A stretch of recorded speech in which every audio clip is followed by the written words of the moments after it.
So a question now to the city manager, and in the budget preparation process, because last time it was a rush. We were faced with a situation with our ambulance service that we we're still losing a lot of money in our ambulance service, but we were faced with presented with a substantial increase to our public safety fee in order to try to cut that gap a little bit.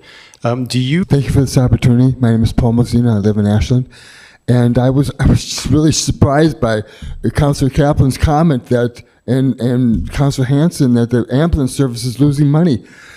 When you all were reviewing the public safety fee increase back in May of 2025, you had a study session with Chief Sartain, his last meeting before you, and it was a celebration. I mean, the data he presented, and I included in my public comments, showed even accounting for a $1.5 million fully loaded 8 staff, an estimate of 1.1 million above that net position for 2024 and 1.3 million net position for 2025. That was on March 3rd.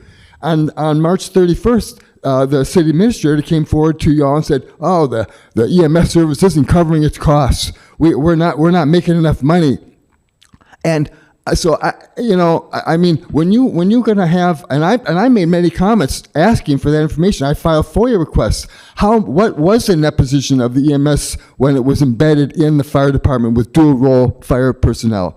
And then what was the net position that Marion Barry and Chief Sartain presented on March 3rd, which showed a tremendous success for that program?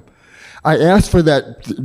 The city administrator made the point that this program wasn't covering its costs, and it was certainly covering its costs and making money hand over fist. So one of the things that's missing here is in your plan is a requirement to respond to public comments.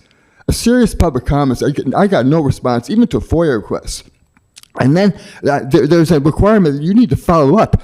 You guys are saying that the ambulance service is losing money. I beg to differ, and you should put the data on the table here. Chief Fraser hasn't made an appearance in front of this council except for 5 minutes at that budget meeting. He should be in front of this council. You should be reviewing the status of the EMS program. When you increase a fee, you have to pay attention to the premise for that fee increase and see if it's still justified. And another thing that's really important is accurate, honest presentation of information.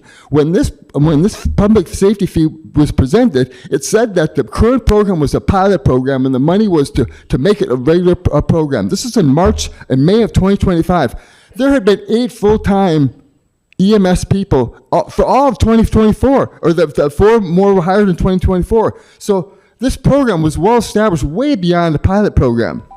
And the last thing is the fiscal impact was said that if I have time to make this last point, that the money, all the revenue from the public safety fee was going to be dedicated to the EMS program. Well, it wasn't dedicated at all because it was less than 1% of the general the fund.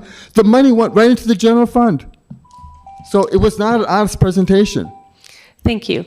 Yeah, well, yes, I think the financial summary that kind of provides a good perspective of what Chief Sartain just described might be applicable. I'm going to go ahead and put that on the screen, and we'll drop this into the website as well.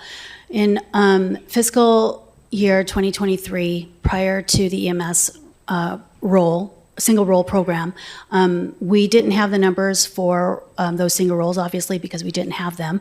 And so really the comparisons are from fiscal year 24 on. We really have 1 year of a track record, but this does show that the program is netting a 1.6 million in revenue after expenses in fiscal year 24.